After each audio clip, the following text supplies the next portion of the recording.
Welcome to the Simply Incredible podcast. I am Daryl, a.k.a. the D, because most of the time I forget that second A. And today we have Troy Champney. What's up, my brother? Hey, that's the best one you've had yet. 1738. Special guest. Would you like to introduce him, or would you like me to? All the way from the West Coast, blessing us this day in Lynchburg, the Hill City. Nearly the West Coast. Well, he's very close to it. Very close to the West Coast. The one, the only, the future Spielberg. Yes. Mr. Rick Shaibani. Rick Shaibani is back. Thanks for having me, guys. He's back for the first time. Glad to be here. Awesome. Yep. So from now on, we shall call him Abrams. Abrams. Topical. Yes. Dairy. Yes, Dairy. You need to put the first part first, but anyway. That's right. Legend. Wait for it. Dairy. Rick. Yes. How did you get started and want to do movies, and why? Actually, you know what? Let's go to this. History first. How do you even know us crazy people? Oh, yeah. Well, back when I was a young lad, growing up in whippersnapper, as we like to call him. growing up in Lynchburg, I trained with Team RAM, Renaissance Academy Martial Arts, here in Lynchburg, and did that for about 4 or 5 years. Got my junior black belt in May of 2007. Woohoo! And yes, sir. Yep. Good times. And I taught him all that. oh yeah, It was all the D. Of course, absolutely. Yeah, and the world knows that's just pure shenanigans. That's a good choice of words, shenanigans. Yeah. But yeah, that's how I know these two fine gentlemen here, and they were nice enough to let me join in on the podcast since I'm in town for Christmas. So Happy Christmas. Merry New Year. Merry New Year. Feliz Navidad. Dude, very good. Now, I tell you what, it's weird because, Rick, you're not the first one that has kind of come back around as an adult that we taught as kids. Yeah. Right. And it blows me away every single time because, you know, you're coming in all grown up, and I'm used, you know, the only mental picture I've had in my head outside of, except Facebook, of course. But Yeah. last time, you know, we saw you, you were knee-high to a grasshopper, and now it's like we have to look up to you. Yeah. Kind of, like, yeah. Yeah, it's awesome. Well, It's awesome. he was knee-high to a grasshopper. I still had to look up. But that's neither here nor there. Very cool. Now, tell us this then. What are you doing these days? Well, I graduated, got my film degree at New Mexico State University in May. Oh, wow. Cool. Yeah, and right after graduating, I got an internship in the Phoenix area, and that was, you know, the whole summer. I fulfilled my final credits. They let me walk. New Mexico State let me walk, but I had like 9 credits left over for the summer. That's nice. Yeah, so they were nice enough to let me walk, but I still had a few things, so I didn't officially get my degree until August. But Okay. But yeah, I got to do a internship in Tempe, Arizona. So I'm staying out in the Phoenix area for a little bit and just saving up money until I can move out to LA in around April or May, hopefully. Keeping my fingers crossed. How was the internship experience? Did you learn a lot, like actually on site like that? It was honestly kind of a round peg and square hole type thing because they mostly needed me to do editing stuff, and that's not entirely my forte. But you know, it was a valuable experience in terms of, you know, just getting the hang of, you know, working with people in a legitimate production office type setting. I got to get on a few sets, you know, mostly like shooting PSAs and commercials on green screens, and Really you know, cool. they had some decent relationships with local clients in the Phoenix area, and there's really not a ton of film work in Phoenix, which is, you know, obviously everyone wants to go to LA, but that's basically my goal at this point because, you know, that's where it is. And Or Lynchburg. Lynchburg's really happening right now. Yeah. That's yeah. We are booming, dude. High tech, as we like to call it. Of course. Now, speaking of Lynchburg, how did you get from Lynchburg to New Mexico State? How did you decide on that school? Basically, like, I decided pretty early on, like after my sister graduated, you know, we're 3 years apart, I basically decided, you know, I didn't want to limit myself. I wanted to get out of state. You know, I've lived in Lynchburg my whole life. I wanted to do something different, get off the beaten path, do something, you know, original, and kind of get out there and do my own thing. Because I didn't really want to fit into whatever box people wanted me to do. Yeah. And I mean, I looked at some schools in state, and they didn't really have what I was looking for. For the longest time, when I first started watching a ton of movies, like seriously, in, you know, middle school and early years of high school, it was something really interesting to me, and I thought about going into film studies. At the time, I had no idea you could major in, you know, film production, like actual filmmaking. So like, I basically thought, you know, okay, I'll start, you know, looking into a few schools here and there out of state, you know, see what options I can do in film studies, and then that story just, you know, was further down the rabbit hole. I got into, I was like, wow, you can actually, major in this in college. When you think of, all these great directors that come to mind, you rattle off all these names, and you don't really think that, you don't really think of, Lucas and Spielberg, USC, Francis Ford Coppola, UCLA, Martin Scorsese, NYU. You don't really think of that, but at the same time, a lot of people did go to film school and are very strongly identified with that. And then you had guys like Stanley Kubrick or Quentin Tarantino that didn't go to film school. Right. And it's all about tailoring the path to meet your individual needs. But I thought, hey, why not? Because I wanted to go out of state. I wanted to do something different with my life and sort of branch out, do my own thing. And basically, I was like, okay, I can actually do this, like, not just for a living, but I can go to school for it. Right. There wasn't really anything. I was good at some subjects in high school, like, I liked writing, I liked history, I liked English, but I didn't really like them enough to major in them. And I'm like, okay, so let's take my knowledge of film, and I started watching more and more films, and the more I got into it, the more I was like, I love watching films and writing about them and like stuff like that, but I was like, making a film would just be awesome. Yeah. And I started looking into a bunch of different schools. My junior year, over spring break, my mom and I decided to take a little trip out west, visit a few campuses. I visited schools in New Mexico, Nevada, Oregon, Idaho. And basically it came down to a small private school in Oregon and New Mexico State. And I applied to both, got into both. NMSU was basically going to be a whole lot cheaper. So I decided to go there, and when I took my tour there, it really felt great. The film major was actually one of the fastest growing on campus at the time. Cool. And so I got there, and 5 years later, I'm looking back, and it's been a great decision. So. Nice. Now I feel like I'm going backwards with my questions here. A little. Like, what movies and stuff made you say this is something I want to do? Because, as you're younger, you see these things, you think, that would be cool. Like the Japanese perspective, and it's in the Japanese language. And then there was that great Mel Gibson film, Apocalypto, about the Mayans. Love that. I love all three of those. And those all came out around the same time. And I started, getting into stuff like that. And not only did the foreign language thing catch my attention, it was just like, these films were just so epic on a grand scale. And there were a lot of other films I got into around that time as well. But, and then, I decided to go into film school, and then I learned a whole lot more about film theory and criticism. And basically what I was looking for when I applied to a school was, like, film theory is great and film production is great, but you need a mix of the two. Right. Because obviously, you can't make a film without, the knowledge of what makes a film work, what doesn't make it work, analyzing all these things, script, lighting, cinematography, production design, costume design, all these things that you sort of take for granted when you're just sitting in the theater taking in all this information visually. So, like, basically, from the get-go, I was looking at, when I first decided about film production, from the get-go, I was like, okay, I want a strong production base and a strong base in film theory as well. Right. And basically, any good film program, like, freshman, sophomore years, you'll start out with the basic classes, get into, analyzing film theory, history of cinema, specialized classes like that. And then, you eventually get into editing, sound design, cinematography, screenwriting, directing, all that good stuff. Nice. Sure. Yeah, it's funny, too, because,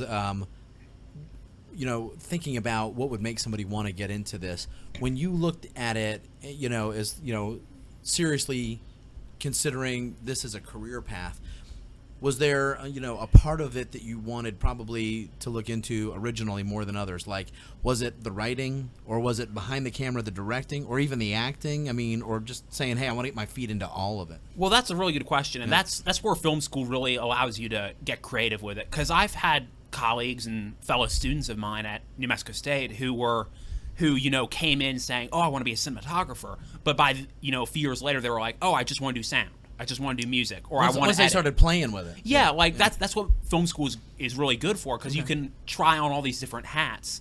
And one of the best things about NMSU is that we had, every semester, we had something called mixed class production, MCP. Basically, it's exactly what it sounds like. The writers write some scripts, 5-10 minute shorts. Cool. They're assigned a director, they're assigned a DP, cinematographer, they're assigned an editor, and all the rest of the crew positions are filled by all the rest of the people in these various production classes. So, like, dude, that would be so cool. That would be fun. It's exhausting. It's unending. You shoot 12 hours a day on a weekend, but it's incredibly rewarding. And at the end of the semester, you get to be seen in the student showcase. Oh, wow. And basically, they expand upon that with the senior project, which which I was lucky enough to do. Basically, it's a script that either is given to you or that you write yourself, depending on which classes you take. Was the video you gave us, was that one that you had done The short film, yeah, that was my capstone senior thesis project. Oh, okay, okay. And it was really good. Really, really good. It was thank you. It was, and Comparable was, it basically started my junior year. Like, at the end of your junior year, you have to decide, am I going to do the senior project or am I not? And so I was like, absolutely, I'm going to do this because I want to be able to graduate with, like, something to show. In potentially, a festival or something, that you can actually exhibit, put on Vimeo, put on YouTube. That's right. You do all sorts of different stuff with it. And I was like, absolutely, I want to do this. So at the end of my junior year, it was right before spring break. I was dealing with a lot of insomnia. And, like, there was one time, I'll never forget it. I just woke up randomly at 2 a.m. I just opened up my laptop, sat down, and for some reason, like, I was surfing the web, and then an idea just came to my head, and it just started rolling from there. I wrote 7 pages that night. Oh, wow. Nice. And it basically kept on rolling from there. And then about a month later, I presented the green light meeting, to see if I could get the project approved or not for the next year. And my advisor was like, absolutely, let's do it. So basically, it sort of rolled out from there. I got I started, finalizing the script. And my producers, Neil Duran and Ryan Riddle, you saw their names in the credits. Yeah. And they were alums of the program, actually, and they were still in town. And I was like, hey, would you guys be interested in producing my film? And they were 100% on board. And they liked my script. Awesome. They really liked my vision for, what I saw in the story, what I wanted to accomplish with it. But a few months after, we started the pre-production process, they're like, Rick, we like this a lot, but we feel like we can improve it. We can improve on it even more. Mm-hmm. And they're like, would you mind if we rewrote some things in the script? And at first, I was really apprehensive. I mean, I'm like... That's your baby. Yeah, it was like, I'm scared. So basically, like, they rewrote it, and then, like, they sent it back to me within a week. And I went over to Ryan's house, and I read the rewrites, and my jaw literally dropped. Mm-hmm. I was like... This is incredible. I can envision all of this. I'm really excited to get started on it. And, and then the next semester in the spring, we finally shot. There were a lot of unexpected delays, some headaches, a lot of issues with... That is movies. Yeah, right? Yeah, locations, extras, 1,000,001 things that have to go exactly right. Our lead actress lived 45 minutes away in El Paso. Uh-huh. And, it was very difficult at first, but I would do it all over again in a heartbeat. And the thing is, like, the story was just...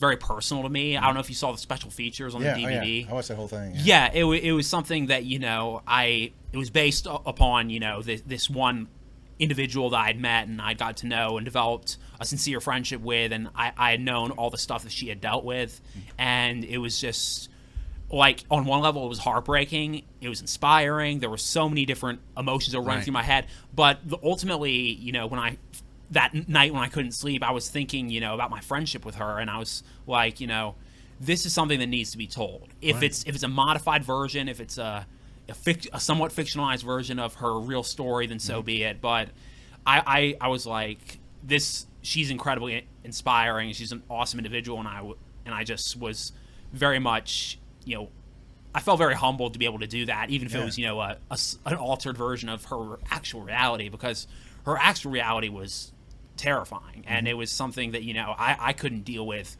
personally, and as her friend, it kind of pissed me off, and it was something that I really felt committed, and I felt almost a personal responsibility to be able to say, okay, this character that I've created is her. It's basically her. And, like, when I first met with my lead actress, Chelsea Foster, one of the first things I told her from the get-go is, this is an actual woman that you're portraying. This is a slightly fictionalized component of her life, but the vast majority of it is based off of her and inspired by her. And she understood it completely, and she had such good chemistry with her, romantic co-star, Phil. Mm-hmm. He played Fareed, and they just did such an incredible job, and they were so uber focused in the moment. They were always prepared. They always nailed their lines. As a director, you can't equal that feeling, because you always, as a director, so many things are running through your head. It's Murphy's Law. What can go wrong? Mm-hmm. And everybody has their own jobs to do, but the director first and foremost, has the vision and is working with the actor. The director-actor relationship is...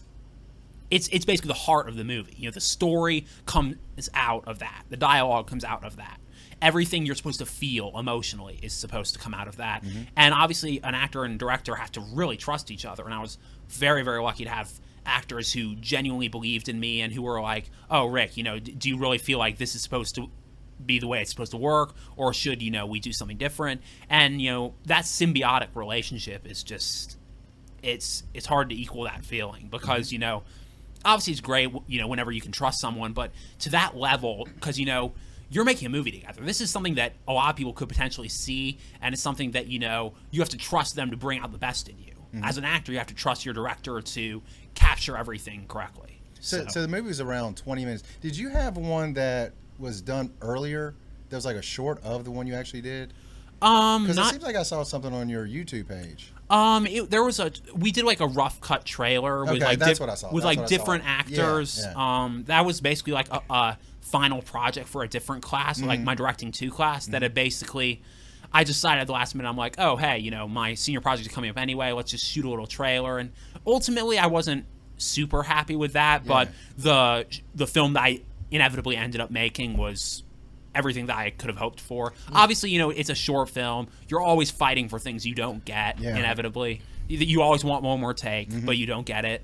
It's frustrating, but again, I wouldn't trade it for the world. I'm going to say this, that the ending of that brought a lot of emotion. If you saw it, it was a ton of emotion. Oh, yeah. I'm not going to lie about it. I started kind of tearing a little bit. Did you get emotional?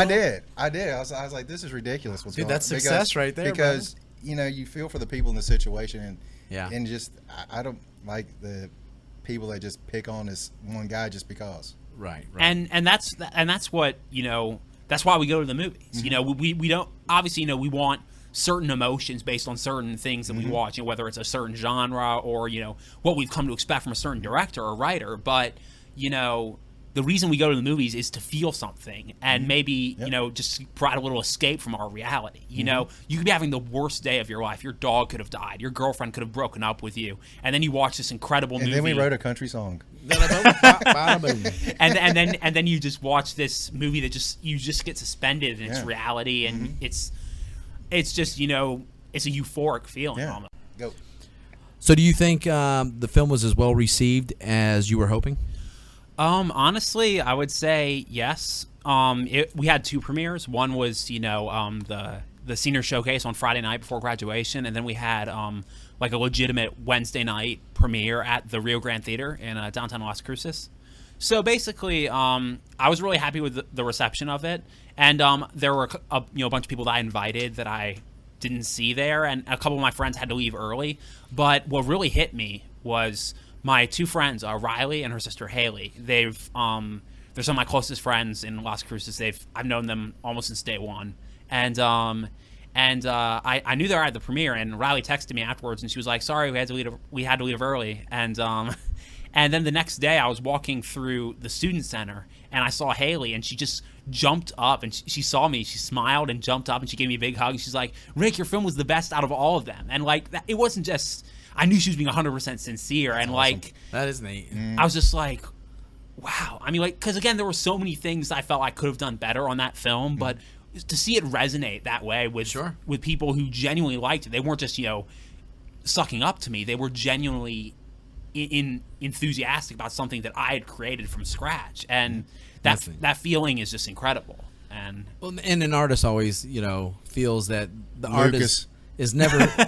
That's it, right? Because it's never finished. It's just abandoned. And that's what I asked you. Because it's always one more little thing. Expand into a full length movie of this, or letting this be where it is. I've thought about it. Down the road, it'd be awesome. Like if I had the right crew and everything, and if I could conceivably create it into something, you know, even if it's not full length, you know, like a little mini series or something that could feel natural. Because obviously, you know, if you have a story that you really believe in and you really believe has potential, you don't want to ruin it.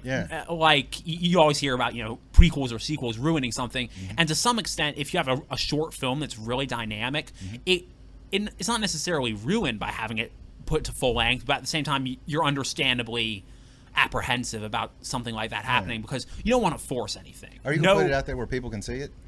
Yeah. Like on your YouTube or something? Well, I thought about it, but YouTube has like some weird thing, like they don't, like you can't submit things to film festivals if they're on YouTube. Oh, I did not know that. With Vimeo, with Vimeo it's fine, and I'd probably put that up on there eventually. But basically, you know, I've just been distributing DVDs, you know, to friends and family, and and that's been great because, you know, with friends all around the country, you know, I've sent DVDs to Seattle, to Colorado, to New Mexico, of course, Virginia. Yep. Can't forget my roots. Yeah, I remember when you put on Facebook. Right. I was like, dude, send me one. I definitely want one. Yeah, because like it was just something, you know. Obviously, you'd like to put it somewhere, you know, where everyone can see it, but at the same time, you get so nervous about stuff like that, and you don't really want it to be. That's normal. Yeah, and every artist is like that, you know, in any art form. But yeah, it's something that, you know, I'm very proud of. Like, obviously, there were many things that could have been changed that I, you know, wanted to change but just couldn't. But ultimately, you know, it was to be able to finish school with that under my belt. It was awesome. And again, you know, to think, you know, how it all started, and, you know, it was almost a complete coincidence, because what happened was I only met this girl who inspired the film. I only met her seemingly by chance because I was taking a couple of business classes. I was thinking about taking a minor in business management around my fall of my junior year or so, and basically I took a couple of business classes just to get my feet wet. I wasn't sure if I was going to declare a minor or not, and I met this girl in one of those classes. And if I hadn't taken those classes, I wouldn't have made that film. I wouldn't have gotten to know her on the level that I did, and, you know, I could be in a completely different place right now. I'll tell you something I remember hearing a long time ago is Dick Vitale. He said, when you're in college, meet everybody. Just go down the hall. It might be a football player. It might be so much. You don't know where these people are going to be in 10 years. Yeah, exactly. You might have a congressman. You might have an actor. You might have someone who fails miserably. Yeah. But meet everybody you can. Make those connections. I think that was my goal originally because, you know, I legitimately knew nobody in west of the Mississippi. Exactly. Yeah. So like it was, for me, it was quite an experience, you know, legitimately starting from scratch, you know, doing my, you know, starting over, doing whatever I had to, you know, to make new friends, do well in school, and like make the connections I wanted. And, you know, I'm happy to say that I've made legitimate lifelong friendships through that. And that's awesome. And I mean, with film is such collaborative art. You know, obviously, you know, you have friends outside of your major, but, you know, within film, you know, it's just such a tight knit group. You know, people, you know, who don't get along well with others. You know, the prima donnas, you know, he's talking about me right now. He's talking about the D. Well, they get weeded out pretty soon. Yep. You stay here. Oh gosh, like, you know, like there's always like, I feel like there's an unwritten rule that people assume, you know, like, oh, you know, you need to be like an a-hole in order to, you know, keep your job, but that's completely false, because, you know, that everyone works with everyone in a film school setting, and, you know, that helps you prepare you for the real world, because you're going to work with people you don't like. You're going to and the thing is, you know, on a film set it's like so many different personalities, and like obviously you want people to get along, and you want people to laugh and enjoy themselves, especially if they're doing it for free, you know, like if they're you know, you need to listen to this, D. We need to have more fun on these sets. These parties talk about you, dairy. The dairy. It's the whole collaborative nature of films. Part of what makes it so great, because I don't think there's a single director in Hollywood who hasn't worked, you know, with, you know, a cinematographer repeatedly. Like, you know, you've got Tarantino working with guys like Harvey Keitel repeatedly. You've got, you know, Chris Nolan working with, he's famous for it, with Michael Caine repeatedly. Over and You've over. got all these frequent collaborators, and, you know, they feed off each other. Like David Fincher, you know, he's one of my favorites, one of my biggest inspirations, and he has all his films have a distinct visual style. You know, he works with repeat production designers and DPs and Brad Pitt, of course. He works with Brad Pitt a lot, but it's basically, you know, you figure out your niche and, you know, what you like and what you're trying to bring to the table, and obviously the projects will differ. You know, someone who works well on another project might not work well on a new one, but that's where, you know, the networking and all the great connections that you have made, you know, that's where it kicks in. And film school was a great training ground for that, because I had a lot of people doing a lot of different things on set. You know, sometimes we all had to pitch in different ways, and obviously I'm trying to organize it all and as are, my first assistant director, my second assistant director, all those people, just trying to get everything sorted out. And it was stressful, but it's just a great bonding experience that you can't really match. Oh, sure. Now, the first when he was talking about the directors and the actors, I always think of Tim Burton, John Depp. Oh, of course. Johnny, of course. for those who don't really know him, John Depp. Oh, you guys are good friends? Oh, they're tight. We're tight. Oh, okay, nice. We're nice. tight, yeah, whatever. On Facebook. Yeah, Yeah. not even there. But, Well, is this something that you have plans that you want to take and maybe shop around to some of the film festivals? Is that the next step with this? I thought about it. Basically, what ruled that out was dealing with. We were gonna get an original music score composed, but that sort of fell through the cracks. There were some sound issues that were just a little bit noticeable. That festival, it just didn't feel right. I mean, I can definitely add it to my director's reel. I got you it. know, Yeah, put it in my resume, my portfolio. Obviously, this is a big deal. A lot of kids don't graduate from film school with stuff like this, and obviously I've directed a few other shorts. I did the documentary in Belize, and that all these learning experiences have really helped me be able to build from the ground up. And I feel confident once I get out to LA, I can start out with music videos and commercials, and because film is so diverse. Obviously, when you think of film, you think of summer blockbusters, but a 30-second PSA, that's film. A music video, that's film. Right. There's so many different art forms that you can do, and I've experienced narratives, I've experienced documentaries, I've worked as an assistant on music videos and short films of other people. It's an incredibly energizing experience, and on paper it shouldn't be. No one wants to wake up at 6 a.m. and drive to a film set and work there all day, 12 hours a day. Right. But it's something that you just get that fire in the belly about. Just like an athlete, a Division I athlete is going to get up and train even if he doesn't feel like it. Right. Or obviously a martial artist. Sure. So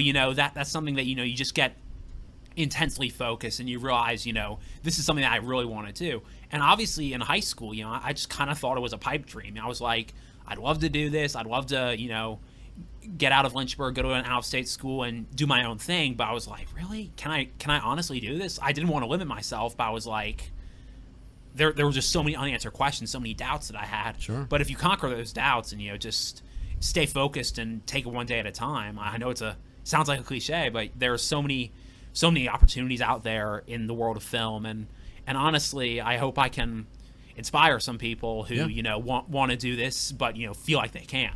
Because I was in the same boat as a lot of people. A lot of kids coming out of high school, they have no idea what they want to do, and film is a great option, and you shouldn't limit yourself, and just try to do whatever you feel like you're called to do. And it's one of the things I used to try to teach the kids is, if you have a dream, go for it. Yeah. I mean, what's the worst thing that happen? You tried and maybe you didn't make it there, but you don't have that regret later. Exactly. And that's a big thing. And it's seldom that you're going to make it on your first shot anyway. The fact that you're moving in such a positive direction is awesome, especially since, with all the input that has been, behind your development, going to LA, it seems like, okay, you seem prepared for it, you know? I hope so. Dude, that's fantastic. Do you have like a network in place when you're there, or at least some connections that are being set up? Here and there. Okay. Most of my film friends are, in Albuquerque. Okay, right. Because, there's been a lot of great filmmaking that's been going on up in Albuquerque and Santa Fe. And I have a lot of connections up there. LA, not just yet, but, I'll definitely give that time. And there are plenty of people who are kind of in the same boat that I am, just trying to save up and get out there when they can. And obviously, even if I don't have a ton of connections, once you get to LA, there are literally thousands of people who are trying to break into the industry. Yep. You talk to a waiter. Oh, I want to be an actor. You talk to a bus driver. Oh, I'm really trying to build my portfolio and make it big someday. 90% of those people are not going to make it. But, at the very least, it gives you a launch pad of sorts to basically be like, okay, here's where I'm at. I have a lot more chances to network here than, in New Mexico or Arizona or Virginia. Right. You've got a ton of people who are in the same boat as you are, and you kind of think that'd be a cutthroat environment. So many people are going to be disappointed when that one guy out of 1,000 guys gets the audition. When he nails that role and he's on TV and he's on billboards everywhere. You know, so many people think it's, you know, a cutthroat environment, but it obviously, you know, when people say film is a collaborative art, they really mean it. I mean, I've touched on that already, and it's something that, you know, is just so underrated because people assume, you know, you have to step on people's throats and you know, to get your way to the top. But at the same time, there's a price to be paid for that. You know, you don't want to have to make it big and then have a bunch of people talking behind your back 24/7. Exactly right. You know, there's definitely beauty in, you know, just collaborating with people, even if you don't like their art. You know, at the very least, you're on a set. Right. You're on, like, you know, you're in part of the creative process. You're doing your thing. You know, you can be a grip, you can be a PA, you can do lighting and camera work. What all sorts is of a stuff. grip? I see that on all of them. What is a grip? Put your hand out.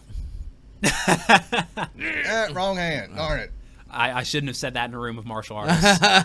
Grab my wrist. No, the other wrist. No, the other wrist. Grip is like the grunt work. You know, that they're going to be moving stuff around. You know, getting the lighting and all the equipment ready. And If you need something, they go grab it, or it's kind of like, you know, you've got PAs doing that, production assistants. But grips are, you know, like doing the grunt work, you know, setting up the flags, C-stands, and, you know, getting things ready. You know, the camera crew is off doing their own thing. You know, you're just in the background, you know, making sure the lighting and all the gaffing and all that stuff is... Okay, another word, Yeah, exactly. gaffing. What's a gaff? well, we make them all the time. Exactly. We make a whole different Yes, level of guffaw. Yeah, guffaw. Basically, the main grips are the key grip and the gaffer. You know, those guys See? are We're basic- gaffers. We're gaffers. Yes, I'll hire you next time. Yeah, by the way, I did not get my invite to the grand opening either, but that's neither here nor there. Because you're not dairy. I was busy that day anyway. You're not dairy. Yeah, it's there are so many different positions that, you know, people excel at them. Like, obviously, you know, they're all behind the scenes. They'll never really, they're all anonymous, seen but not heard. You know, they always do a great job. Like, I was blown away with the work ethic of people on my set. Like, a lot of them, some of them were even animation majors who really didn't know what to do other than to take orders, but they did an awesome job. I had at least 3 animation guys who were willing to help out. I already knew them, and they were like, oh, hey, you know, if there's a film set, I'd like to get on. You know, like, obviously, you know, they have all their own stuff. You know, animation students, you know, they're hermits. They stay in the lab. Right. Yeah, you know, yeah. but it was basically like, but it was really cool just to see all these people come together and, you know, to be able to create something great, because you don't make a film by yourself. Right. Obviously, people see directing or writing as the sexy position, Sure. but, you know, obviously it's something that everything, so many man hours of so many different people go into everything, every single second of that film, every frame, every take, every shot. You know, it's all collaborative. And everything that you're doing, I know that we always think of a director as somebody who's behind the camera and, you know, working directly with the actors, but there's a lot of management, time management, and Exactly. and you know, And stuff like that goes into it. That basically falls into the lap of the ADs, the first and second assistant directors. Okay. They're basically the eyes, ears, and mouth of the director. You know, the director is preoccupied with the vision. He's working one-on-one with actors. Basically, you know, the ADs are the guys that are like, oh, quiet on set, or, you know, lock it up, we're going for picture. You know, which that basically means, you know, shut up, we're about to start rolling. Would the AD be the one who scheduled locations, like, hey, everybody's going to be here at 6 in the morning? Or? Yes and no. Like, on smaller sets, that frequently happens. Yeah. But the first AD and second AD make the schedule, usually. Okay. Second AD is usually at what they call base camp, you know, with, like, the other lower level crew members. Right. Has a walkie-talkie. First AD and second AD communicate through the walkie-talkies. And the location manager, you know, the scout guy, is basically all taken care of in pre-production, because you Gotcha. obviously have to have the locations locked. You got to be ready to roll, bring in equipment, do all this other stuff that you sort of take for granted, like whenever you, and obviously all these things on a professional set, they happen, you know, the director might not get to set until 8 a.m.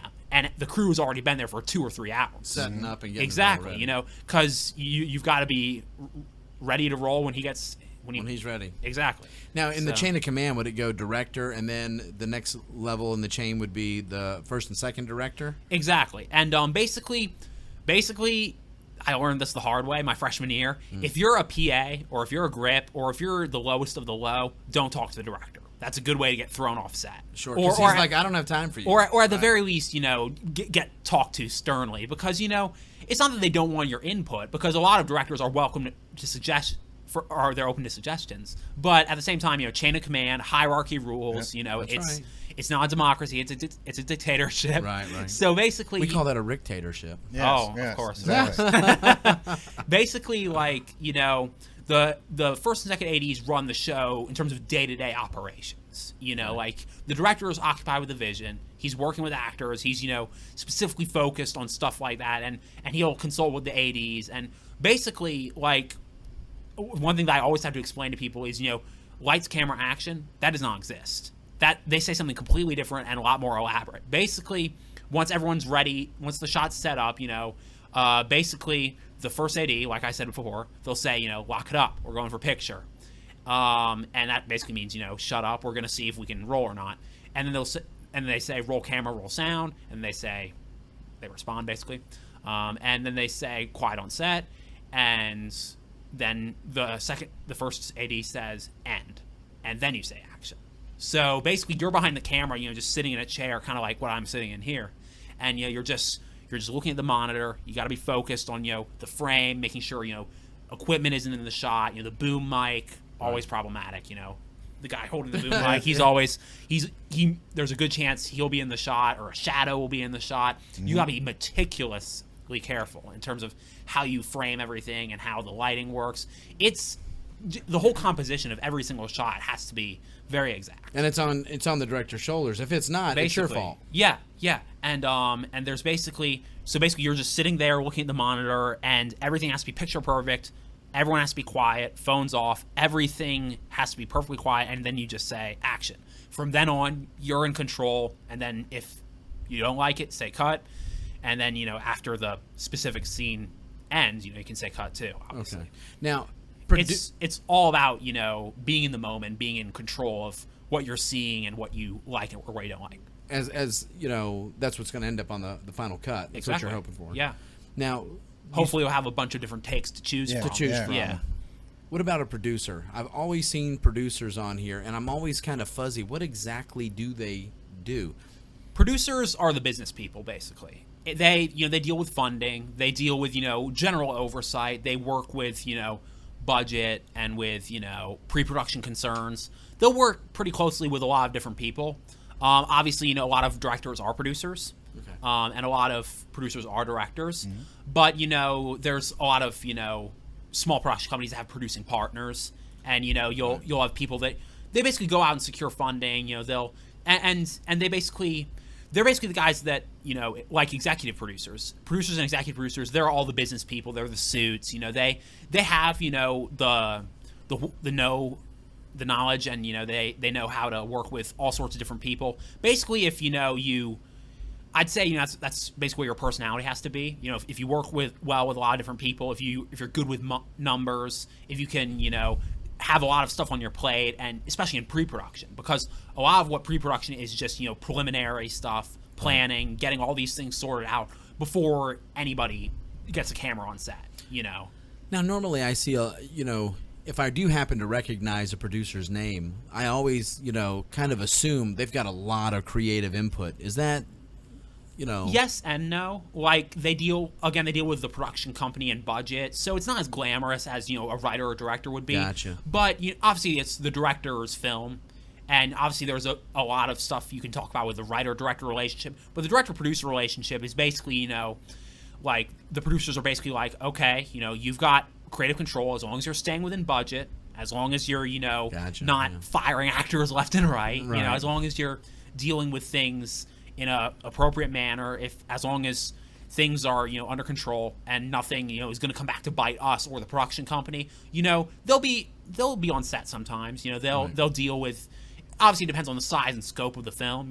If it's a short film, obviously I had producers and they were an incredible part of getting it done. I couldn't have done without them. But at the same time, on large sets, they're big, but they're sort of in the shadows of everything, kind of. Okay. At least on set. On day to day, you may see the producers, you may not. And it's something that within back doors, in meeting rooms, you'll deal with them a lot. Obviously, they have a lot of input based on what they think the studio would want. Like based on the audience, who they're marketing it towards, kind of.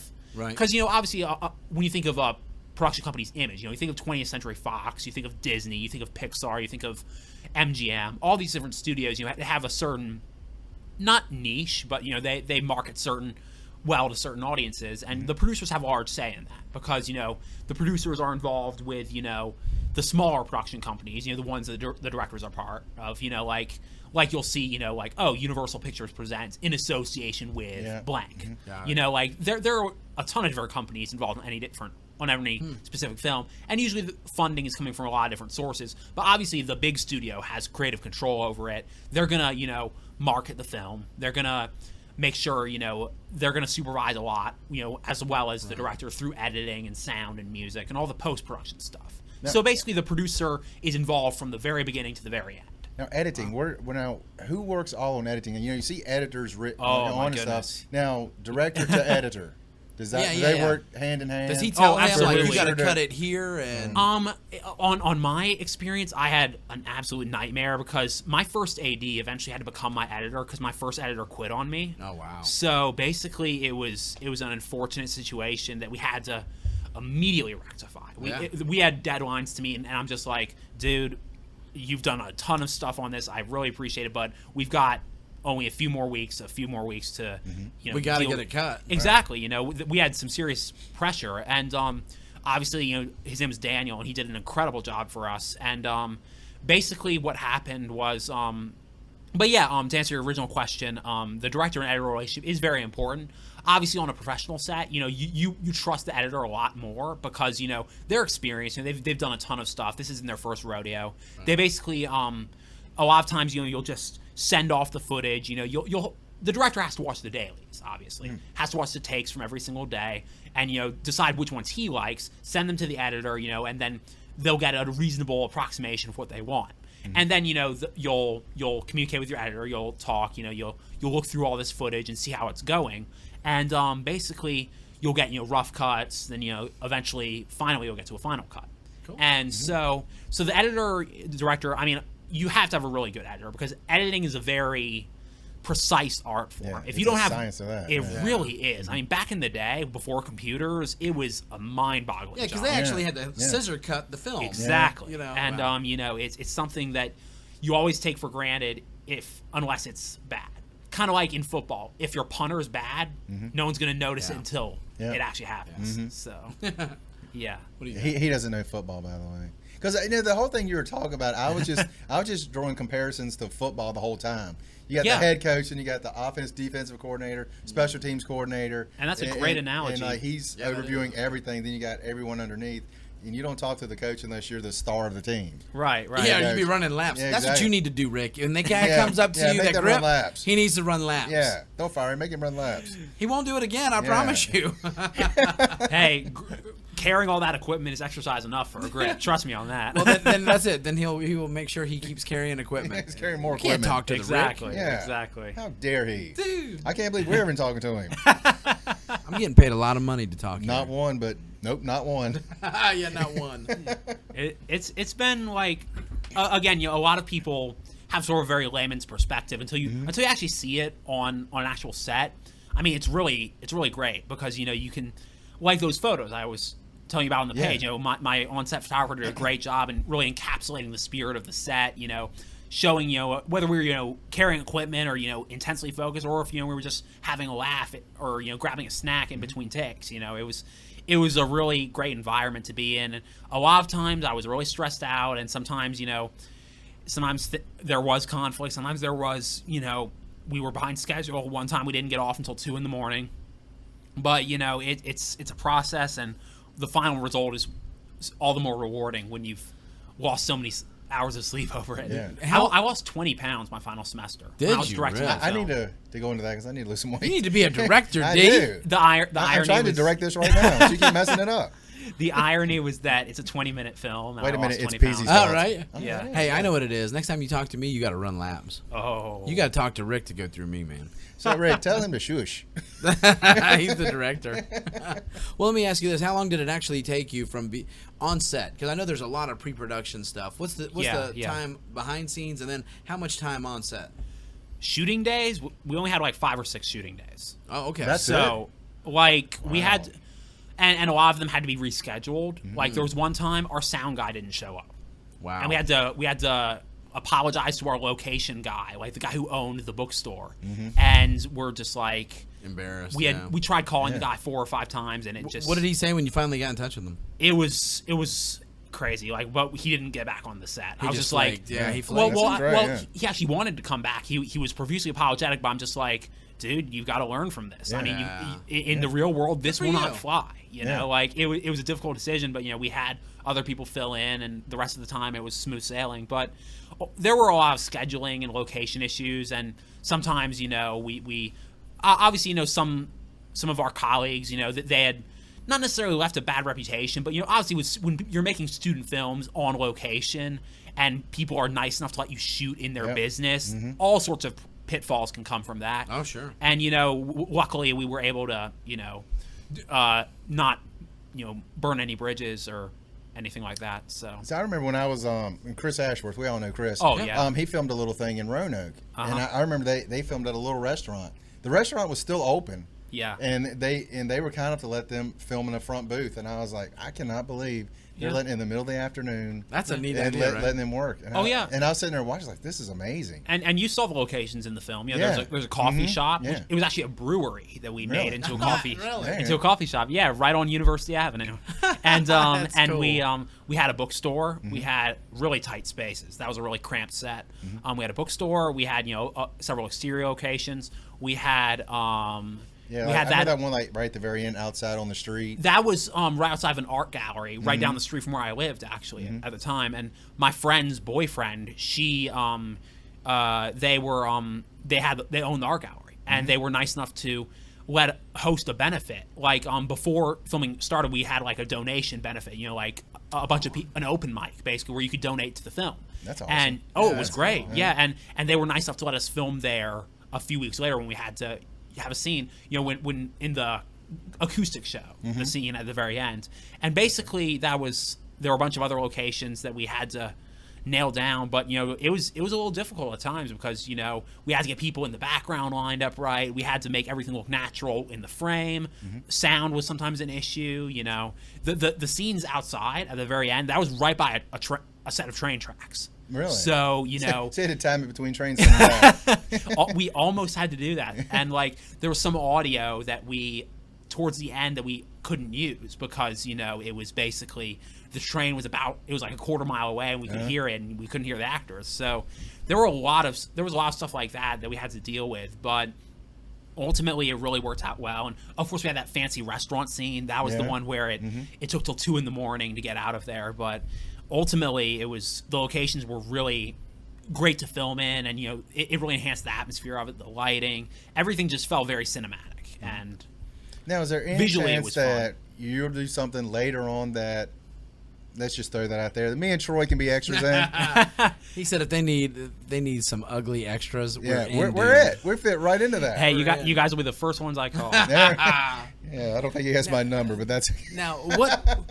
If you had your pick of a genre that you wanted to work in, specifically like the things that you watch on your own time, what would that be? To watch, I like a lot of different stuff, like drama, action, comedy. Oh, obviously it depends on what mood you're in, what you honestly. I mean, sci-fi and horror, those are very niche genres that people. Like, obviously, there are so many masters of horror historically. There are masters of sci-fi historically. That's something where, like, auteurs, not just artists, auteurs. They can sort of, make their impact. Like Wes Craven. That's the first time they gave him Rest in peace, right? I mean, or George Romero. Dawn of the Dead, all these horror films and sci-fi directors, those are very adaptable genres. Like if you direct a really good horror movie, you're going to get typecast into stuff like that, but a lot of people are more than happy to do that. Sure, that's their thing. Exactly. Yeah. Like, and I don't really see myself as that. I mean, I couldn't really see myself, writing or directing a comedy, like a straight up screwball comedy, because it's just, I feel like a lot of that, or like an epic romance, because those genres are very hard to write, and that's something that you can get typecast way too early in your career. If you direct a successful comedy, or if you direct an acclaimed like epic romance, you could get typecast as an actor or as a director. Sure. Because people sort of see like I remember when the Notebook came out, everyone wanted to typecast Ryan Gosling. But he's branched out and done a ton of different roles in indie films or action movies or dramas or so many different things that he's been able to do. And he's been someone who, and Johnny Depp, of course, is another example. He's your friend. Yeah, my bud, John Depp. He is undefinable. You can't, except for the fact that he just plays weird characters. He always just. Yeah, I mean, there's so many people that carve out an identity for themselves because they don't want to be typecast. And I feel like directors can sometimes be in that position too. Like Stanley Kubrick is a big inspiration of mine. He did war movies. He did a horror film. I'm a big fan of his too. Oh yeah. He did sci-fi. He did futuristic drama, Clockwork Orange. Yeah. He did so many different genres. He was a chameleon because and he didn't make that many films in his life. He made 13 films in his life. A lot of people make twice as many. It just seems like he's made so much more. Well, just because we know all of them. Yeah, exactly. Because and I think people appreciated them more because they were so spaced out. Because he didn't direct a film a year or anything like Woody Allen does. Yeah. It's like a lot of people really their legacies really become defined by the films they make and the films they don't make. Because sometimes, like Stanley Kubrick was offered The Exorcist. That would have been really interesting, but I don't think it would have been The Exorcist that we know if he had directed it. Man, that would be a wild thing, a Stanley Kubrick. Oh, that's kind of it's like that's interesting. I mean, he did a great job with The Shining, but The Exorcist. Oh yeah, but even though they say it's not much like the book, it's not. Yeah. But that's another story. They didn't have a balloon beside the stuff, so I couldn't read them. I feel like. Don't judge a book by the movie. And obviously, a lot of directors sort of have their distinct flair. Obviously, if you see a Scorsese film, it's a Scorsese film. Tarantino, Spielberg, they even if they don't, bounce around genres, they can really have certain identifiable traits like, camera movements or production design or lighting. Like I was talking about David Fincher, look at the similarities, in just the set design and the whole atmosphere, like between Seven and Fight Club. Right. Like the set design is very similar. It's like got greenish, yellowish lighting everywhere. Yep. Yeah. It's got a very brooding atmosphere, even though they're very different. Yep. Seven is about a gruesome hunt for a serial killer, and Fight Club is sort of this black comedy about these guys getting out their frustrations and being in this antisocial, brutish fashion. And there's and we like that. it speaks to alienated Love people those everywhere. movies. Well, Christopher Nolan's movies are like that. They look like they kind of exist in the same world. Inception and even his Batman films and Interstellar, they look like those could all exist in his same world, even though they're extremes. But right, and you look see at his shooting style. and you look at a guy like Tim Burton. You can't not know the Nightmare Before Christmas and Edward Scissorhands tie in with Sweeney Todd because I was so excited when that came out, when Sweeney Todd, because just such an epic story, turned into an opera, was turned into a musical, and then Burton and Depp came in and did the film. And I saw the previews. I never saw that movie. I haven't seen it yet. It's funny. I bought the movie and I have yet to see it. Johnny Depp can actually sing really well. John Depp, as we call him. John Depp. Is this all going to come back to Johnny Depp? It's all going to come back to John Depp. But it's funny. You're talking about people being typecast. And I started giggling, and the first thing I thought, if I was an actor, I'd be typecast as Mini-Me's big brother. It's Clint Howard. Clint Howard? Clint Howard. Oh, my goodness. Yeah. Ron Howard's brother.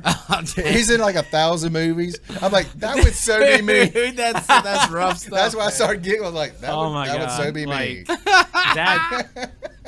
That guy, though, he's got a unique take. Yeah. You would think he would have a lot more. My offers. mom was watching Apollo 13 just the other day, so yeah. Is he in that? Yeah, He He's is. one of the, like the specialists on there. Oh, Yeah. dude, I Yeah. remember him now. I remember him. He's been in like 1,000 movies. Remember, I think. he's somebody who just didn't age well. You look at Gentle Ben, cutest kid in the world. Ron Howard's little brother. You're like, oh, he's got a great career now. Was he his big brother? It could have been. I don't know. I thought he was older because I remember he was actually on Andy Griffith for like I don't know, like possibly. a couple shows. Oh, dude. I think he was a I'll little bit older. have to look him up He when might I have get been home. younger. I don't know. Yeah. But that's the one thing about if you did get typecast, which can definitely work against you. True. But it's like we were talking about the girl from The Last Boy Scout, how she's been typecast into horror films. Yeah. That's who I was trying to think of. I couldn't think of who it was, but that's her. That's her. And she's been in so many of the but she gets constant work because she's identified as like, hey, you know who we need? the Halloween movies. Sort That's of what like, it was. sort of like how obviously he'd done a ton of different stuff in like the 50s and 60s, but Christopher Lee, again, rest totally. in peace. You know, to this day, he's got work. Yeah. Oh, yeah, and you know, he was someone who just really. I mean, it was probably because he played a Bond villain in the '70s, but ever since then, you know, he would always. I mean, Count Dooku, Saruman, all those iconic roles that you're just like, oh, that's Christopher Lee. You know, all over. There's so many times when like it's funny. You'll take if you have a story you really kind of associate with. You got your own cast list that you would kind of put in there because of how they identify with maybe something they've been typecast. Exactly. And I feel like that's more of an issue with actors than directors, because directors, you know, they're approached with a lot of different scripts, and you know, actors can sort of like, I guess they can sort of tailor it to their interests a little bit more. Sure. And you know, directors, obviously, you know, your agent could send you 10 scripts in one day, and maybe you'll read half of them, maybe you won't. Right. But you know, I feel like there's so many unproduced scripts flying around Hollywood. Yep. You know, so many get rejected by one studio, they get picked up by another one, but the director drops out, the star drops out, and it's in limbo for decades. You know, or not decades, but you know, it feels like that because you know, they always say, you know, that a film from beginning to completion takes like 5 years. So basically, you know, you're invested in this for so long, and basically you sort of decide, you know, after that, you know, you're kind of wanting to move on to something else. Like, that's why I feel bad for all the people who have to direct trilogies. Yeah, or, you know, J.J. Abrams said he didn't want to do the second and third. I feel bad for a guy like Daniel Radcliffe. He'll never not be Harry Potter. Yeah, exactly. Yeah, right. and it's, and obviously, you know, they're the whole fan base, and you know, you sort of get. It's not entirely bad, you know. There's benefits as well as curses, but sure. What's the name who played Hermione? What was her name? Emma Watson. Yeah, she seems to have kind of come out of that show. I feel like she has. I mean, some of her movies are really good. But she's a standard beauty too, and every time you look at him, you see Harry Potter. And then you sort of had guys like Orlando Bloom who had great momentum and then just sort of hit a wall. Yeah. I feel like there's. And again, that's more of an actor's thing than a director's thing, because directors can get out of slumps, you know, with the exception of M. Night Shyamalan. Oh, wow. He's stuck in the mud, man. He kind of is. Well, like, you look at, like, was it Judd Apatow with, you know, if he did something serious, or, like, even, like, a serious sci-fi or something, I would be like, what? This has got to be, like, goofball, raunchy comedy, you know, in there. Like, he's typecast. Yeah, kind of like how, you know, in the 90s, you know, Clint Eastwood, of all people, did a couple epic romantic dramas, or you know, Bridges of Madison County, or you know, domestic. And you're stuff. Like, he must be beating some guys up that are hurting this girl that he's in love with, you know? Right? It's something, you know. Obviously, that's something that people really. It's exciting because you know, you can really be on the cutting edge, because a lot of people can't really tell, you know. Or you look at or like actresses like Amy Adams, you know, she was always the every girl. She was always, you know, the perky, happy person. Then you saw her getting into dark, dramatic roles, like, you know, playing, you know, like a drug addict or a single mom, or something that was, you know, legitimately heavy. And you saw her just knock it out of the park. She's not even 40 yet. She's been nominated 5 times for an Oscar. Yeah, I think it's funny how you have these actors and actresses, you know, when they try to broaden their horizons, go a different direction, people beat them down for it, but then if they don't, they just stay on that same path. People beat them down for that as well. I think that's why I couldn't be an actor, because you can't please everyone. I mean, you look at The Rock. He went from all these muscle fire bomb movies to the Tooth Fairy. Even though Fast Five. Yeah, now he's back to those kind of roles. I'll tell you what, though, he's a unique individual, and I think Jim Carrey. Look at the stuff he did. Yeah. Straight comedy. Then he's gone to some serious stuff. Yeah. Exactly. Then he tried Dumb and Dumber 2. You could tell he's hurting. Go back. He's hurting for money. It's serious or something. I don't know. Well, it's funny too, because that speaks, I think, to the strength of that. You know, to The Rock. You know, that guy has got such a dynamic way about him in everything that he tries. When you think of him, you think of.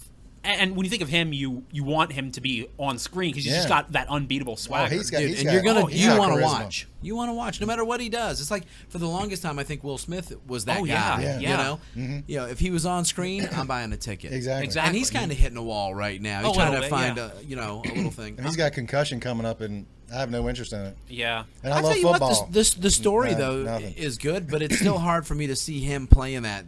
Right, and I think, like I was talking earlier about how, you know, movies take us to a different place. Yeah. This euphoric feeling that you get, and that's the thing. You know, the greatest thing about movies is that you help get suspended in this reality. Like you know, you see a film where you had no idea, you know, such and such could be done. You know, I couldn't have seen I couldn't have seen a certain actor in a certain role, and now you can. Yeah. And that's not just a bridge for them as an actor, but it's a bridge for you as an audience because it gives you a broader understanding of the art form. Because movies aren't real, obviously, so you have to suspend your disbelief for a certain amount of time. And if the acting can convince you, then you're literally whisked into another world and another dimension, and it's something that you can really identify with, because at the heart of film is story, and the story has to be able to touch people and be able to hit you in every emotional way. Yep. One of my favorite movies is One Flew Over the Cuckoo's Nest. Oh, Great yeah. movie. Yeah, Great and movie. that's something that, like 10 minutes into it, you might be laughing your head off. And then you'll- freaked out. then you'll get freaked out. Then you'll start almost crying, and Yeah. then you'll laugh again, Yeah. and then you'll be like, oh my God, what is Jack Nicholson doing? Yeah. It's just like it's something that just enraptures you and Yeah. almost gives you a hug. It's like just smothering you with all these different emotions that you can just identify with in every area of your life. And the best films are the ones that speak to us on a personal level. And when you said, D, when you said that, you really felt touched by my film, obviously that's one of the best compliments any director can get. 'Cause I remember I was watching your commentary afterwards. Yeah. And I think you texted me as I was watching it. Mm-hmm. And you're like, Oh, no doubt. Yeah, you're like, you're really watching? I'm like, yeah, this is great. Dude, that's awesome. That was awesome. It was something, it was so personal to me. The biggest fear, I think, as a director is, something that resonates with you might not resonate with other people. Right. Mm-hmm. Like I could say, I'm really impacted by watching the rainfall, but maybe other people hate rain. Or maybe, Right. or I could say, oh, maybe, I really like romantic dramas, but someone else might really like horror. Obviously, just like with an actor, you can't please everybody, but the best films are the ones that connect with everyone on a basic level. I think the biggest mistake that a lot of young directors make is trying to do too much, because so many things can be so simple but just hit you so hard. Like you can just watch something on screen and it'll just make you tear up, but you don't even know why. Yep. Or it can make you laugh, but you're just like, that wasn't that funny. It just takes you to a separate place. And I think, as a young director, you kind of want to force your vision on them, but ultimately they're the consumers. Yeah. You're the ones who are just, lucky enough to give it to them. Mm-hmm. Yeah. And I think, a lot of young directors just make, they'll make a mistake of trying to do too much too fast, when in reality, that's why a lot of, films are a little, young directors, I feel like they're overwritten. Show, don't tell. You don't have to, you don't have to go into a lengthy monologue when you could easily just show it on screen. Some of the most powerful images are, where there was little to no dialogue. Yeah. I had a friend in film school who... You almost got to trust the audience more. I had a friend in film school. He made a 10-minute film, 2 lines of dialogue. And people in the audience were crying. And I was like... Wow. How on earth did he do that? Like it That's was something. amazing. It was just and the dialogue was literally hello and good morning. Like it was just the visual. It was about like a man and his dog. He was getting coffee. I don't remember everything about it, but it was just so powerful. And I was like, whoa, it just really, I just really thought, wow, that's the power of cinema right there. It holds you in its grasp. Man, I tell you what, there's so much more that goes on. That, like you said, when as the consumer, when you're looking up there at the screen, you take so much for granted. But boy, Yeah. you can tell the passion in your voice and how much that you guys invest in this stuff. That's a neat perspective. Let me ask you this. Going forward, can you see yourself directing something that you did not write? I can. Like, obviously there's a lot of pressure there because you and the writer have to be on exactly the same page. Yeah. Like, and I think there's a lot more pressure there, especially if you've got a huge budget and lots of actors behind you. Yeah. But it's something. I'm a good writer. I mean, I like writing, but it's hot and cold. You can get writer's block like that. Yeah. Like it was, it's a challenging art form, but directing is something that I'm really passionate about, and I feel like I could do both easily. But at the same time, I don't want to limit myself too much. If someone had a legitimately dynamic script that I really believed in, Right. I could see myself doing that. That'd be awesome. And obviously, you got to be careful in terms of like how you translate it. Again, there's got to be, because obviously the writer, has to trust you, and they're doing it a lot more than you think, because it's not just like when I had to give my script to my producers for them to rewrite it. I was on pins and needles. I had no idea what they were going to do. I mean, they weren't going to screw it up, obviously, but I was just like, how are they going to do this? Like, I was legitimately curious as to how it was going to work out, you know, because I had this idea in my head for months, and I didn't really know how they could improve on it based on what I had already done. But they managed to do it, and I'm forever grateful for that. Now, after you got that back, was there anything you said, I don't want that, I want it a different way? Yeah, obviously, you know, actors are very instinctive, but you know, if they're prepared and if they know the script as well as you know it, then you know, it's surprisingly smooth sailing. No, I mean, like when you got the script back. Was there anything you read that and you said, you know what, I want to change this back? Or no, like, like there were a few bits of dialogue that I wanted, you know, maybe to be improv or something that, you know, didn't feel right on the page. Like, maybe it would translate well on screen, but, you know, on the page, you know. There were a few things but overall they just knocked out of the park, because they changed the ending a little bit. Like, they did a lot of things different from what I had originally envisioned, and they cut out a couple of minor characters that only appeared, you know, in one scene, just to, you know, make it easier. Yeah, kind of streamline a little. Yeah, and that's a good word, streamline. And basically, it was one of those things where the trust relationship. It's all about trust, and I was and eventually, you know, I gave them co-credit. You know, the story was written by me, but the screenplay was written by all three of us. Good. Yeah. Now, how soon are you going out to L.A.? God willingly, in the spring. My current lease runs out in February, but you know, I have to save up a little more until then. So I'm shooting for April or May. Depends on how much I can save, and hopefully that'll be, because, you know, that'll be about a year in Arizona. And I don't want to be there for that much longer, but obviously, you know, it's just one day at a time, and just trying to get to where I need to be and save up as much as I can, and then head out there and hopefully get where I need to be. When you're in LA, is your initial thing to just find any kind of work? I mean, like, to pay the bills. I have some options. Obviously, you know, you want to just, you know, get a regular job and then just hunt for film work whenever you can on the weekends, just to pay the bills. You're right, but because obviously the cost of living out there is astronomical. Yeah, it's really, really high. But, you know, there again, you know, there are so many people in the same boat as you are. You know, you just walk into a coffee shop and ask people to raise their hands, practically. So, like, I feel like there's a lot more opportunities, a lot more people in the same position. If you're networking, so are thousands of other people. You know, I have a few contacts out there that I'm confident could help me out. You know, I'll get my portfolio, my resume, my director's reel, and my website, you know, sort of up to date. You know, spruce it up a little more. And then, you know, just sort of see where it goes from there. And hopefully I'm hoping within like a year, maybe 2 years, I could get a manager or an agent. And, you know, that'll open up a whole lot. See, I was talking to Chris, doors. and he said when he got to L.A., just like you were saying, there's so many people. But the great thing about that is that, like you're saying, they work together, and you can build up a lot of like short films real quick. Oh, yeah. I mean, he did some in Bedford. And he had people in Bedford, Virginia. People don't know, it's a tiny little town. Right. But he had some people coming from California. I know Philadelphia, and I think a couple other cities like like up in New York, New Jersey. They would come down here and film these little films with him to help build all their resumes. Right. They're in the same boat. They need to work too. And that's a great thing about that community. You can never be too resourceful. I have a friend from film school, Bobby. He's got his own YouTube channel. His girlfriend does too, and you know they make a lot of money through YouTube videos. You know, they have thousands of subscribers. And you know, tell us how I've to got do that. 40. right. Yeah, we're up to 40. Well, we need to I'm connect working on with that this myself. guy. yeah. It's and you know he makes videos for a living, and you know it's not just through YouTube. You know he'll dabble in photography and graphic design, and he's a jack of all trades guy, and you know, and he graduated with me. So you know he moved out to I think Anaheim with his girlfriend, and you know they've WonderCon's gonna be there soon. Yeah. By the way, when he gets famous, he's inviting us to San Diego Comic-Con. Oh, of course. Yes. Yeah. I'm waiting on the phone call. Yeah, exactly.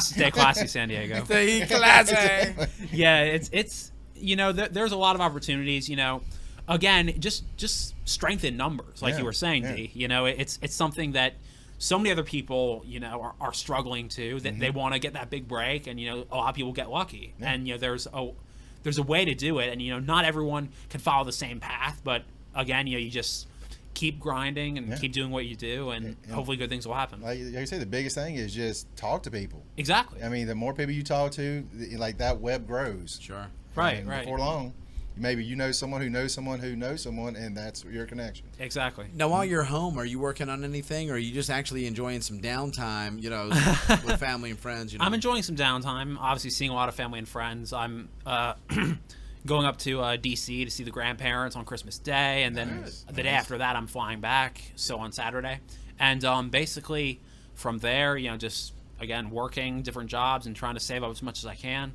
Again, April or May is the general date. I'm trying to coordinate with a couple of potential roommates, possibly a guy in New Mexico, possibly a guy here as well. Oh, cool. Who are looking to maybe get out there soon. And basically, it's something that is definitely in the cards, and I'm just looking to get there as soon as I can. I've actually looked at apartments out in specific areas of LA that aren't terribly expensive. That's something I could live with, and not get shot. No. True. But yeah, I saw Straight Outta Compton. I saw it too. Don't go to Compton. Nope. Not yet. Nope. Not yet. You got to be seasoned first. At some point, they changed it from South Central to just South LA. Oh, dude. Yeah, and they changed the area code too. I think. Yeah. But Like it was bad for business. Is it? It was. Is it no longer dangerous now? I don't have any idea. I'm not sure. And now, what about writing? Are you writing anything right now? I actually was. I recently started a new script. I kind of see it as a feature, but it could end up being a short as well. Something that I found it's just a bolt of inspiration just came to me about twin brothers. Okay. They're both going in opposite directions in life. One lives in L.A. He's an MBA grad. He's trying to land the job of his life at this firm, and his twin brother is this hard partying DJ in Vegas. And basically, the first brother, the one in L.A., his name's Logan. His fiance, out of the blue, commits suicide. Like an undiagnosed brain tumor type thing. Gotcha. And basically, and they're both, this tragedy sort of, brings them back together as, he goes back home, which for them is like middle of nowhere, Idaho. So that's the basic premise for the movie. Basically two very different people, even though they're blood related, they're very different, and they sort of get bonded together by tragedy. That's the basic premise. It's gonna eventually, spread out from there in terms of plot, but that's the basic premise, and I'm about 5 pages in right now. Cool. So, I mean, you sound like you're definitely more attracted to a serious tone with the things that to some are extent. I feel like I'm not very suited to writing comedy, at least not for the screen. Like I could probably pass as a halfway decent stand-up comedian, but I don't really feel like I could write comedy that well. Right. Okay. Like if as a director, like specific genres, like especially genres that are considered not cliche, but can easily be cliche, like romance, horror, comedy come to mind. Like, stuff like that, I would be scared personally to write stuff like that. But if a really good script came along and they asked me to direct it, I'd be like, well, hey, let's see where this can go. Mm-hmm. Because some of the greatest ideas have come from people who are unfairly dismissed. Like, one of my favorite TV shows is Breaking Bad. Oh, yeah. Love that show. Oh, yeah. Vince Gilligan is actually from Farmville, believe it or not. Oh. No seems way. to me someone told me that before. You might have told me that before. Maybe I did.